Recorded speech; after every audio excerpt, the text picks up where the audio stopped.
energetic, rowdy.com, Big Three, talking NASCAR racing with the master of NASCAR, Bass Masters. Yeah, whatever. Why are you kissing his butt? Well, I'm trying to lift his spirits. He's a little grumpy today. All right, I'll tell you what'll lift his spirits, and that's issue number 1. Oh, boy. I'm excited now. Terry Blount. Blount. Or is it Blunt? Well, he is a little blunt, especially in his column over at The Four Letter, where he lists who he thinks is a shoo-in for the Hall of Fame, who he thinks is on the bubble, who he thinks at this point is unlikely. Yep. Here are the 3 guys he offers up as unlikely to make the Hall of Fame.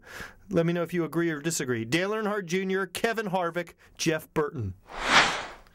I kind of agree, I think, with where he's coming from on this deal. I think those guys probably need to put a little championship action Well, yeah, but in their career. at this point, how do you make that call over Kevin Harvick and Dale Earnhardt Jr.? I mean, I think, Jeff Burton is sort of maybe towards the twilight of his career, so he may not get that championship, so I could see that. But we don't know from Kevin Harvick right now, and he might actually get a championship. Now, But is one championship enough? Would Bobby Labonte be a Hall of Fame candidate right now? It's tough, man, because you got to think about it this way. there's so many other guys. 5 guys a year are going to get into this thing. We've got a ton of guys from the past, that we haven't even, that are obvious shoe-in, first ballot, so to speak. Is Fireball Hall of Famers. Roberts? Darrell Walter, Bobby Allison. I mean, the list goes on and on. The list goes on and Rusty on and on. Wallace. Right. I mean, so that I think is the issue for some of these guys. If you're not clearly a Hall of Famer, you're going to have to wait a while because there's a bunch of guys and gals probably that already are. And there are people right now that are creating Hall of Fame mostly careers. guys. It's mostly guys. There's a gal or two. There's got to be a gal. I mean, or there's two. just somebody in the garage that wears a skirt. You know it. Moving right along. Hey, leave Casey Kane out of this. Sorry. All right, issue number 2. A Toyota executive, former team principal actually, with the Japanese manufacturer, reckons that Toyota will not return to Formula One because the sport has become too elitist and doesn't allow manufacturers to connect directly with the fans. Really? I mean, it depends on who he's trying to reach as a consumer. If he's trying to reach the fundamental American consumer, I don't think Formula One is the way to go. I mean, Formula One is Well, obviously, here in the United States of America, it's not a huge base of Formula One fans. You're going to reach a lot more people by being in NASCAR. So I think this has to do more with worldwide, I'm assuming. Otherwise, why even ask the question? Right.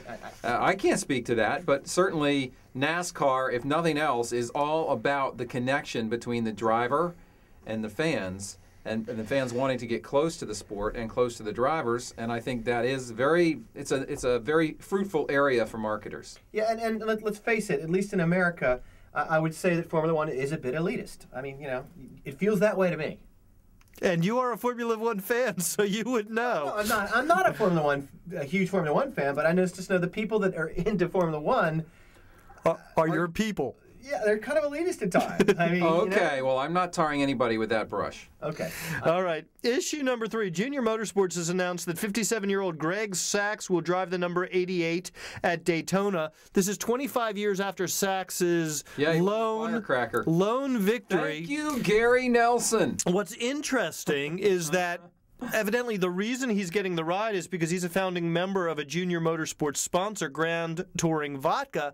I wonder if this is setting up... I'm going to race that car to victory lane. You put me in that sucker. How about take it to the house, baby? I'm wondering if this is setting a bad precedent in allowing sponsors to basically buy rides for drivers. Come on, hell no. Call Paul Menard and see what he has to say about it. Hell, Greg Sacks has won a NASCAR race. If you are a driver and you bring a sponsor with you, you can get a ride, especially in the lower series. Yeah. So I don't think this is some big sea change or some kind of precedent that we haven't seen before. Just more Sorry, evidence. I think it's more of the same. He's 57 years old. Right. So Paul Menard is in his 20s. But Greg Sacks at 57 may be more qualified than certain guys, and I'm not mentioning names because I don't mean Paul Menard. No, you mean John West Townley. I'm not saying don't mean anybody in particular, Cutler. There are guys who have gotten rides through sponsorship connections who probably aren't as qualified as 57-year-old Greg Sacks. That's all I'm saying.